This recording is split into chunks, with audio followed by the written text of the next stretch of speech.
Nobel इनाम याफ्ता समाजी कारकुन मलाला यूसुफजई ने फाइनेंशियल टाइम्स बिजनेस समिट में गुफ्तगू करते हुए मौजूदा आलमी हालात पर इजहार ख्याल किया और इसराइल, ईरान और गजा की सूरत हाल में अमरीका के किरदार को इंतहाई मायूसकुन करार दिया। इनका कहना था कि अमरीका जैसे बासर मुल्क से अमन और इंसानी हकूक के तहफ़्फ़ुज़ की उम्मीद थी, लेकिन वो इन मामलात में नाकाम रहा है।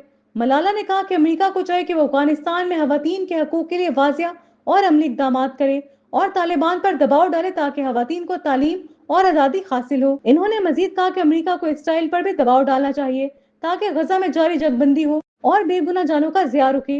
इन्होंने वाज़ेह किया कि अमरीकी हुकूमत के पास लोगों की जिंदगियां बचाने की ताकत है और इसे चाहिए कि वो अपनी ताकत को इंसानियत की फलाह के लिए इस्तेमाल करे। फैक्ट चेकिंग के हवाले से मलाला ने कहा कि इन पर यह इल्जाम लगाया जाता है कि वो गजा पर खामोश रही, हालांकि वो कई बार गजा के मजलूम अवाम के लिए आवाज बुलंद कर चुकी हैं। इन्होंने कहा कि बगैर तहकीक के इल्जामात लगाना दुरुस्त नहीं और अवाम को हकायक को जांच कर ही राय कायम करनी चाहिए।